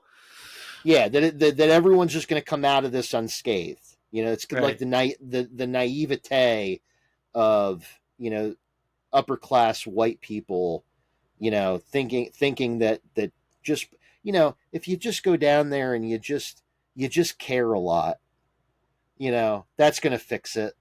Yeah. Yeah. Meanwhile, you know, Cabrini Green had a policy that if you got married and had two incomes, you like, basically like failed out of the program that got you the apartment. They like everybody was criticizing how like, oh, they always talked about the welfare babies and all that. Well, in Cabrini Green, the maximum income that you were allowed to have to still qualify to have an apartment was so low that if you got married to someone and had an additional income, it would almost assuredly put you over that maximum income level and you would be evicted. Wow. Yeah. So it basically meant like, yeah, you might be a single woman with a bunch of children from a single father, but that father can't live with you because if they find out he's living there, you're gone. And you can't get married because if you get married, you're gone. Yep. So a lot of these guys would have to just bang around from like apartment to apartment, you know, and of course what happens when you're not able to have a place to live and you're not getting good jobs and everything else, you know, crime ensues. When Cabrini Green, imagine that. When Cabrini Green was started, it was like this good thing. The guy that the guy that wrote Good Times, that's about Cabrini Green and about his life growing up in Cabrini Green. Yeah. But that's the thing. He was growing up in Cabrini Green and his experiences there were from a time period before what you see in Candyman in 92. Like when it started, it was this great thing. low income housing for black family, or lower income families, which were predominantly black in Chicago. And it was this great thing. But over time, because of the policies made by the white politicians, and that controlling these programs, it just got worse and got worse and got worse and got worse till you get Candyman in 92. Now you flash forward to 2020. I know, big stuff, right? Now you flash forward to 2021. And what is like the thing that they keep talking about in the 2021 movie? Like what's like the gentrification, right? Okay. And that's like the takeaway that most people come away from the movie with, is that like there's all these not even really totally subtext, because they're really talking about it in the film, but it's the idea that the place where their apartment is. So who's our main character in this? Anthony McCoy, the baby from the first one. Anthony McCoy is the baby that Helen saves from the fire, and he is living in an apartment with his girlfriend, fiance. I don't think they're husband and wife girlfriend, yet, fiance. They don't really get into that. Yeah, they're living together. And he's an artist, like who? Like Daniel Robitaille, right? And his girlfriend is in like the art studio scene. She helps run a gallery. And the whole idea, like right off the bat, is like very early on in some of the interactions they have with like the characters of like her brother and her brother's boyfriend, is where they're living, their apartment building is on the corner of what used to be Cabrini Green. Right. Because years ago, Cabrini Green was basically like taken back by the city of Chicago. And it was all the people that lived there were kind of pushed out. It's that whole thing of like, oh, we're gonna give you some money to go get a place somewhere else, and we got we're gonna move you over to this other great place, over here, and all that kind of shit. And they kind of swept through, got everybody out of Cabrini Green, and the city of Chicago then sold it off to development. And so now there's like fucking Dick's Sporting Goods there, and art, museums and art galleries, and this little strip mall, places, shopping places, and all this stuff. And so their apartment building is supposed to be on the corner of what used to be the Cabrini Green housing project. And they don't know that to start. Like they're unaware of where exactly they live. It's only because the girlfriend's brother is in real estate, and so he knows this. Right.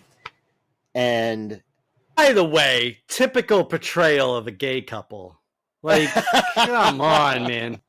You think they would have learned a lesson from all the subject matter we're dealing with, in the original Candyman and this, and they just like, not all gay people are effeminate. Not all gay people are like, you know what I mean? Like stylish and, have this it's just typical. It's just a typical portrayal of a gay couple, which I was just like very annoyed by. Yeah. It's you could say it has a Will and Grace vibe, right? Oh my God, it was completely Will and Grace. It was like, come on. Yeah. And so they start talking, like almost right away, they start talking about this idea of gentrification, that all those people were forced out of this housing project and it was knocked down. And of course, this was after, like, because kind of like in Cabrini Green's like later history, there were forces at work trying to like improve it. They were like starting to try to clean up Cabrini Green, and there was like a little resident council, that was trying to like make improvements and keep maintenance up and do all this kind of stuff. And of course, it's like just as it's like starting to like move towards better, that's when the city's like, nah, we're going to knock it down and sell it, Right. And so you're coming into this, like we said, Nia DaCosta, Jordan Peele, and Wynn Rosenfeld get together. They write this. Nia DaCosta directs it. It's only her second feature film. And we got the cast: Anthony McCoy, played by Yahya Abdul Mateen II. He's Black Manta in the Aquaman movies. Teyana Paris is his girlfriend Brianna. She's actually in the Marvel universe. She plays one of the Marvels. The other guy that many people might recognize is Coleman Domingo. He plays Billy Burke. He's been around in a lot of projects. In this one, he has a great kind of turn, like a twist into like a villainous character. Yeah, but for the most part, he's Basil Exposition. Yeah, absolutely. They use him to transmit a lot of information. Yeah.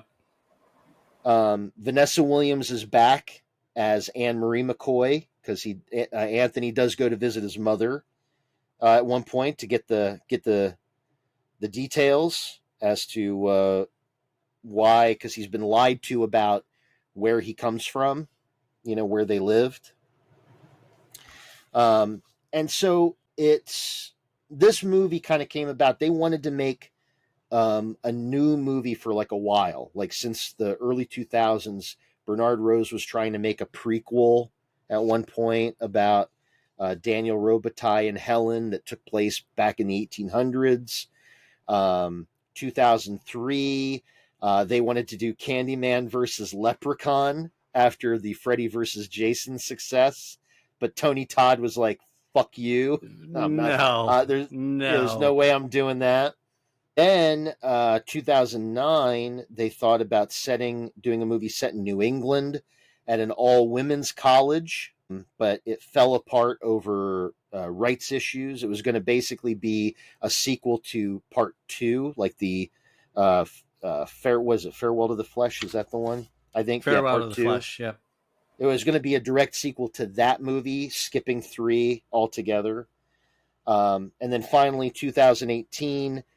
Jordan Peele comes in with he gets the rights, wants to set it back in Cabrini Green, but because of COVID, it took like that many years to get it, 2018 to 2021. But yeah, Nia DaCosta ends up becoming the first Black female director to have a film finish #1 at the box office ever. Let's see. But yeah, so they start off right off the bat with the gentrification talk. And I always thought it's kind of funny because that's the thrust of the film. It's like I said, it's not even subtext; it's in the text. No, it's in the dialogue. Right. They want you thinking about these ideas of gentrification and everything that goes along with that. But it's kind of funny because there's this thing about the movie that I hear everybody talk about, the gentrification thing. But I don't hear anybody talk. There's something more subtle that I see when I watch the movie. And that is, and it's in a line especially that Billy Burke says to Anthony, like halfway through the movie, when he's like telling him all about the Daniel Robitaille story. And also about how when he was a kid, how his Candyman was this guy in the Cabrini Green projects that, had a prosthetic hook that, the cops were after him and ended up beating him to death.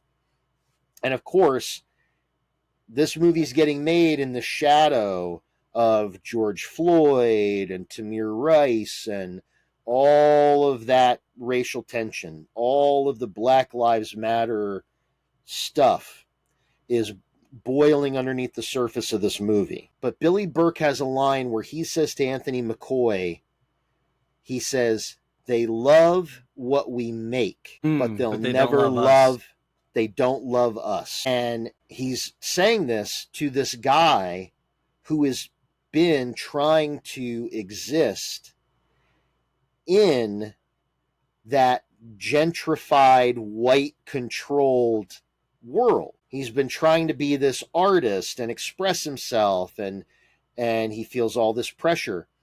And all the people around them that are in this circle that he keeps trying to get their like acceptance and approval. Like there's an art critic, she's one of the people that ends up dying. There's the gallery owner, he ends up dying. All of these people that he keeps trying to get their approval and get their acceptance, and he's struggling under the weight of it, and he feels like he's getting pressure from his girlfriend as well because she's trying to do the same thing. And the big underlying thing through this movie for me is kind of this idea of like that you keep trying to live by their rules. You don't know, or you choose not to know, or you've forgotten about where you come from, and you better get back there and figure it out and stop trying to live on their terms and live on the terms of who you actually are and where you come from and who your people are and the whole bit. And that to me is the message of the movie, is Anthony McCoy is trying to be somebody that he isn't. And he's trying to exist in a world that doesn't want him and doesn't value him. And Billy Burke, in this really fucked up evil way, decides, I'm going to make you the guy. Yeah. I'm going to turn you into the new guy that will strike fear into the hearts of all those shitty-ass white folks who walk up and down these sidewalks and streets every day and don't know what the fuck this used to be. Yeah. And what this place should represent to everybody. You know, in the context of this city and even the country, because there's places like Cabrini Green in every city across the country, right? Right. And that to me is the thrust of the movie. Gentrification is sort of like that's the jumping off point. That's the easy pick, you know. But you get down into the deep roots of this thing, and that's the whole idea, is it's this circle. And Billy Burke even straight up tells Anthony, well, he kind of, when he finally reveals his villainous self, and he's telling Brianna all about what his, you know, why he's doing this. He even says, like, he's Anthony McCoy is going to take back the legend from the white woman who stole it. Right. They directly go at that movie. Right. They're like, she took the legend from the Candyman. I'm bringing the Candyman back. And man, like that's big fucking shit. Yeah. Oh yeah. That is some big fucking shit, you know? Right. And it fucking works. Like it fucking works so well. It works so well. I still love the first one, you know, like I can't, to me, that Tony Todd, you know, which they did manage to do a great thing. They did bring Tony Todd sort of back in this. Like it was, you know, a lot of CGI and things, but it was his voice, you know, and they do bring him back. You see him at moments as Anthony is kind of finally becoming Candyman. Yeah. Right. But kind of what I said earlier, it just kind of reminds me of what I was saying. The original movie feels like a horror movie with kind of the message underneath, whereas the new movie feels like a message movie wrapped in horror. Exactly. Yeah. I mean, that's fairly accurate. Yeah. Yeah. But yeah, there's so much stuff like they, you know, and but I think really, that's what people had a problem with. I think some people had a problem with the fact that that it wasn't this kind of fun horror movie, but there's something to kind of learn from it and take from it.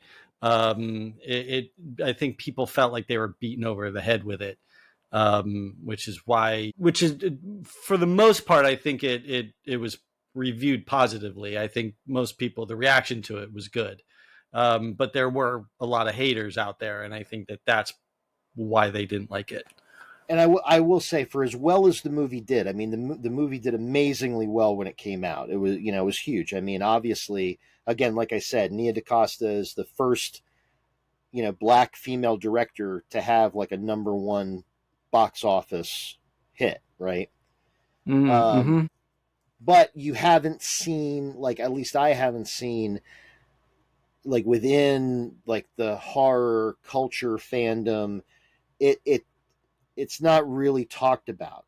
It's still, when you talk about kind of the big, more modern African American horror, it's still Get Out. Even Nope that came out after this, Nope gets more love, I think, sometimes than Candyman. So like when you're comparing it, like it people really haven't locked in on it as like a true successor to 92 that it was meant to be or should be. Mm-hmm. A lot of people just aren't talking about Candyman. Like it really, I actually think it's kind of a shame, because in rewatching it, preparing for this, like it's a fucking good movie. It's a really, really solid fucking movie. And scary. Yep. I thought it probably could have been a little scarier. I do think that there are some lost opportunities. Like, I think the one that jumps right out to my mind is when the art critic dies. He goes to have that like private, meeting with the art critic at her apartment. And which, I mean, think about like you have to also think about the context. There's a lot of stuff that white guys like us don't immediately get because we don't have the context for it, right? So when we watch a scene like that, it's, oh, here's Anthony. And yes, he's going through like this weird, like he's seeing things and he's hearing things and he's creating this really crazy dark art, based on the influences that he's feeling from these tales of the Candyman and all the different versions of the Candyman that he's being told about by, from Billy Burke. And he's going over and he's having a meeting with the art critic who didn't like his work initially, but now that there's murders attached to it and it's like a hot property, now she wants to talk. Now she wants to like do a little interview, and all this kind of stuff. And he goes over to her apartment to have the meeting and do the interview. Like, to us, like, oh, here's the artist, Anthony. He's going over to the art critic's apartment and they're having a talk. Okay. Right. I think I know where you're going with this, but go ahead. That's a young black guy who's going over and is in a white woman, a wealthy white woman's apartment alone with her. Yep. So a black audience is going to watch that and they're going to say, like, where we're just watching it like, oh, I wonder what's going to happen here. That's a scary situation. I wonder what's going to happen here, you guys. Like, this is, oh, what are they going to talk about now? Huh? Yeah. For a black audience, they're like, "Go get the fuck! No, get the fuck you should out not of there. be You should there. have gone. You should get the fuck out of her. Like, yeah, only bad things are going to happen. Only bad things can happen. Yep. Because in the context of the movie, well, you figure there's going to be a murder. Candyman's going to get the art critic, right? In real life context, he leaves that apartment. What's to stop her from saying, he fucking raped me last night? Yep. No, I hear you. I think what I'm saying is I hear you, but what I'm saying is in a more traditional sense, it could have been scarier. Well, but yeah, well, so I'm getting to that. So I'm getting okay, all right. So in the context of us watching, it's different from a black audience watching it. That's that's automatically a high tension scene. Yep, understood. I thought the idea then of when he does finally leave, when he's finally like, I got to get out of here. I shouldn't be here, right? He leaves. And then they do that far away shot where you see him like going down the stairs or whatever. And they do that, and then you see her get lifted up by some unseen thing. Entity. And get pulled. Yeah. Yeah. And then all of a sudden Her throat gets cut or whatever. Blood splatters across the picture window of the apartment. That's an awesome idea. That's a really cool shot. Nia DaCosta thinking about that image, awesome. I think she's got a good eye for horror, cool horror shit, right? The horrific part should have been, you should have seen an aftermath. There should have been like a, like you don't see any detectives or anything in this thing. You don't see like, you barely see anybody like looking into this stuff. You know what I mean? Like you kind of just see like his experience, but you don't get that other perspective of like, so he was gone. He didn't see the murder happen. You need that kind of crash cut to, oh shit. Like she's like fucking mutilated. She's like ripped apart. Oh my God. You need that. Like even when his girlfriend finds the body, even though we saw more of what happened to the gallery owner and his like girlfriend assistant, even though we saw more of that, you still didn't actually see a lot of the aftermath. It was Brianna comes into work. She doesn't notice the bodies. She goes into the office, light comes on or whatever, and then she comes out and off screen, Right. And it's like you gotta have some payoff. Yeah, right. At some point. Right. I mean, you and I think are on the same page on that. Like it's a great movie. Yes. But you could have turned that up one more notch if you had at least a few big payoff shots. I'm watching this Candyman. I'm watching the 2021 Candyman for, great filmmaking, great, really good acting, good story, like all of that. Just a really well done movie. Just a good fucking movie. I watched the 92 movie as like a scary movie to watch with Halloween coming up. That's the one windy autumn night, turn the lights off. Tony Todd Tony Todd Candyman is up there with who we were talking about earlier, Freddy's and the Jasons and the Chuckies and stuff like that. The Jordan Peele, like what becomes, Anthony McCoy, spoiler alert, right? Becomes Candyman at the end. And, he's not in there with that group. Is he? Right? You know what I mean? Yeah. No, I can honestly say that when the effective part of that last scene is when you see the change and it is Tony Todd momentarily.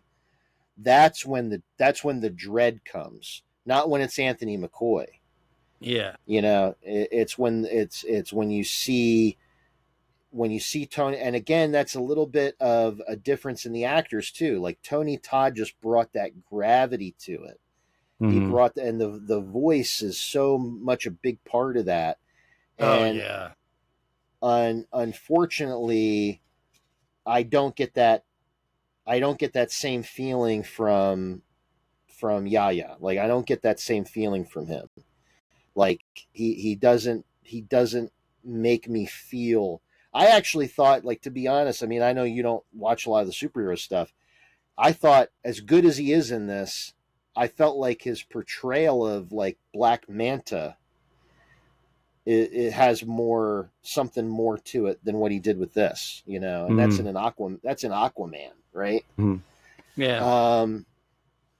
But I mean, I do like where they went with like all the stuff, like when you watch it, kind of living through as just an observer, watching the George Floyd, murder recorded on video, watching all these stories, Tamir Rice, Breonna Taylor, watching all that stuff happen in the news media, watching all the Black Lives Matter protests, and then here comes this movie that charges right into it and is basically like one of the, like, along with Get Out, one of the first movies to really say like they say in The Black Guy Dies First. There's a quote in here from one of the critics that black. How does she put it? It's a quote. It's a quote, but I'm going to end up paraphrasing it. Like, the black experience in America is black horror. Yep. You know. So here's a movie that charges like fucking head first into that and is like, yeah, we're going to get into uncomfortable shit. So like all through the movie, you want to call them Easter eggs, but they're not even really Easter eggs. Like the fact that he names his art piece, Say His Name. Right. Yeah. Which comes directly from the call of Black Lives Matter of say their names. Say their names, yeah. You know? So and even was this Candyman more the 2021 Candyman had a different target audience? I think absolutely. I think this Candyman I think the core intention behind it is we're going to make a Candyman that actually is for the black audience and does for the black audience what 92 sort of kind of claimed it was trying to do but didn't do. Yeah. Because it didn't have the context. It didn't have the people making it. It didn't come from black people. It came from white people. Didn't come from any experience. You know, the only person on that movie that had the experience was Tony Todd. And right. what was his big addition to that movie was this unbelievably tragic, horrible backstory to his character, because he basically came into it saying, I'm going to play a villain who's not really a villain. He is the villain you created. He is the villain that white people created. Right. Because if you think about it... Just like Jason is the villain that the camp counselors created.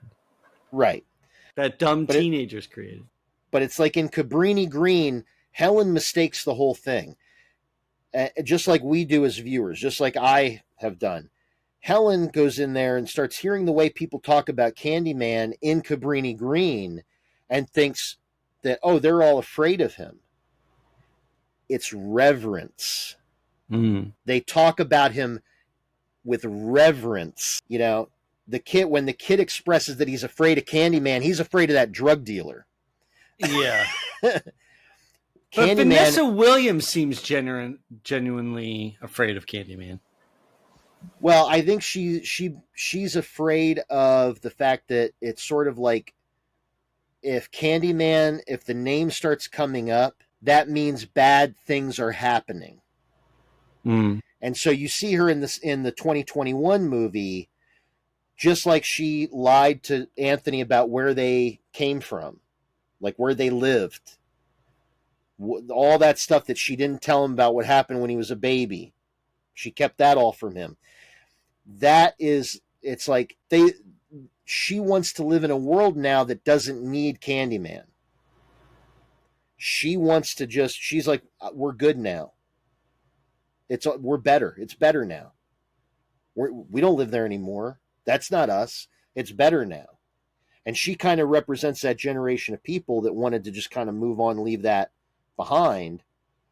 And meanwhile, Anthony now is trying to learn, where do I come from? Who am I? And when he brings up Candyman, that's when she had like one of the best moments of the movie is when he brings up Candyman. She goes, nope, we don't say that. Yeah, you don't say that name. Yeah. You know, we're not going there. Because when Candyman comes up, it means shit's bad. Right. Shit's bad, somebody's dying. Right. But again, they do keep the same format in 2021. For the most part, who's Candyman killing? He's not killing the people. He's not killing Billy Burke. No, he's killing all the. Well, he's killing the white people, but yeah. Yep. And of course, that scene. I mean, the last scene of the movie goes right at it, because it is Candyman, the guy that the cops just gunned down, it is the new Candyman, same as the old, but new and improved. It's Candyman now, just wiping out all those cops, and that's the but like again they do kind of like really come back to it, because in other parts of the movie they do kind of play into, like I said, in the first film, that whole say his name 5 times in the mirror thing was kind of part of like the urban legend that the kids do and all that kind of stuff. That's the story. Yeah. That's the story that everybody tells. But again, Helen does it, and he doesn't appear and kill her. Helen does it, nothing happens. It's not till he feels like he needs to reassert his mythos that he then appears to her.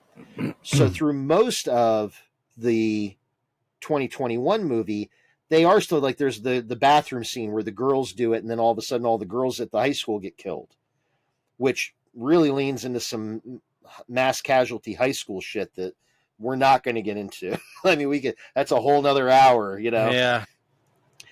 But they kind of go along with that kind of urban legend part of it until the end, when Anthony McCoy actually finally does become Candyman. It's not, the cop doesn't say his name 5 times in the mirror. It's Brianna that says his name 5 times in the mirror. Right. Because she's actually calling. She summons Candyman to get the cops. To help. Yeah. She summons him to help. Yeah. And that's the whole idea, is it's Thundercats. Oh, yeah. Like he's a hero. He's an anti-hero. Right. And it really is, again, coming back to that idea of telling white people, here's the villain you made. Like, now you get to deal with it. But I mean, overall, just, I mean, it carries so much on its back, again, as two white guys. Like, we're like, I totally recognize the fact that as much as I love these two movies, the first movie is what it is. The second movie wasn't made for me. I can still love it and appreciate it. I can still really enjoy it. It wasn't made for me. This was a message from black filmmakers to black people of like, here is your Candyman, Right. And I can totally appreciate that, and I just enjoy it for what it is. Well, yeah, again, one is a really good scary movie with Tony Todd, and the other is just a really, really well-made movie that everybody should watch, because it's got a good message to it, and it's got a lot going for it. I just didn't personally think it was maybe as, again, traditionally scary as the movie, but it's a great movie. Yeah, and I will say that, like, for gosh, what are other movies that I could compare it to? Because of course, I mean, I always kind of want to defy the elevated horror, handle that people place on stuff like this, because my thing is, like, horror is subversive. Like, horror has always been subversive. Mm-hmm. And so the idea that, like, there's elevated horror just means it's I think really elevated horror is just horror that deals with the issues that make people uncomfortable.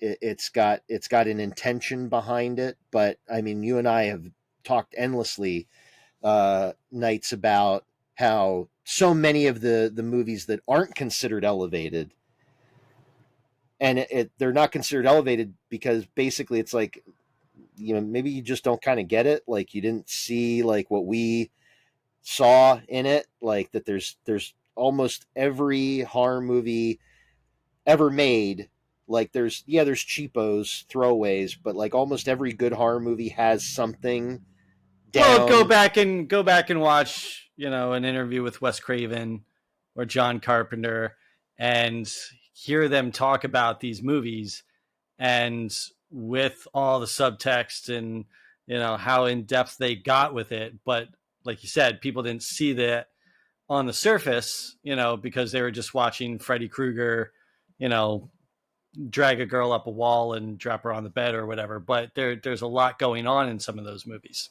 So Yeah. And so I think that, elevated horror is really, all horror could technically be elevated, I think, but the Chopping point, Mall is definitely elevated horror. the point really is that horror is subversive. And when you want to talk about like subversive, like given the problematic white savior stuff from the 92 movie, even given that, like the movie is still subversive. Like the Tony Todd brings that to the character. He brings that to, like, I think without Tony Todd, that movie's completely different. And because again, like I said, he brought that backstory with him. That was his creation of that backstory. And so that totally changes the tone of what's happening in that movie. It could have easily just been scary black guy freaks the fuck out of white woman, like, but he brought something different to it, and it makes that a slightly more subversive film because of it. 2021, immensely subversive. Like, it goes right at it. It takes the core of what Tony Todd started with, and just blows it up, larger than life. But again, like you said, that seemed to be the point of the movie, as opposed to necessarily being super scary. Right. Exactly. So best of the legacy sequels? Well, having just watched I Know What You Did Last Summer, I would say probably absolutely yes. Oh, wow. Yeah, well, then when you make that comparison, sure. Which, if you haven't seen I Know What You Did Last Summer, like, you should definitely see it. No, I would say see it. Why? Come on. It was fun. No, it wasn't. It was fun. You liked it. I liked it. Okay. All right. So that wraps up our big season 3 premiere episode, Candyman versus Candyman. And so a couple things before we totally wrap up. 2 things. Number 1, we do have a giveaway. It was announced on the Facebook page, but if you didn't get to see that, that's fine. All you got to do is you have a chance to win the shirt that Brad is wearing right now, the Nosferadudes t-shirt, which we have not begun mass marketing, but we will get one made specially. Our Shocktober giveaway. Yep. If you send us an email or comment on the Facebook post about the giveaway, those are the 2 ways you can enter. And the only rules are it can't be anybody that's related to either of us, and it has to be within the United States. We're not doing international shipping and all that fun stuff. So it has to be within the United States, and you can't be members of our direct family. But if you write to us and just say, you can just drop us a note and say, hey, I'd love a t-shirt. Leave a comment on the t-shirt post. And at the end of October, on Halloween this year, on Halloween, we're going to randomly pick a winner, and you will be sent, we'll contact you, and so we can get your size, and then we will get a shirt sent out to you. So that's the big Shocktober giveaway. Second thing before we wrap up, I got to speak directly to a listener, Brad. We have a listener who is a big fan. Her name's Brina, and she wrote in directly to ask if we had seen the X, Pearl, and Maxine trilogy. Mm-hmm. And I wrote back to her and just said, personally, no. I'd only seen X and Pearl, but I told her I would watch Maxine and then give her my opinion. So very quickly, Brina, I loved Maxine. That was a great movie. The 80s vibe was awesome. So I've now seen all 3. I would still stand by my take that I think that Pearl is the scarier and better film of the three, because Pearl makes me feel deeply, deeply unsettled. Yes. That character, Mia Goth is wonderful in the whole trilogy, Mm-hmm. but when that character that she portrays of Pearl in her youth, that character creeps me the fuck out, because the way she can flip that character on a dime and go from very sweet and very innocent and then just flip it to psycho, I'm gonna rip your face off and tear your genitals off and everything, like the way she can just flip that on a dime and her face just goes completely different, that I think is so much more effective than anything that happens in the other two movies. So Yeah, I agree with that. Yeah.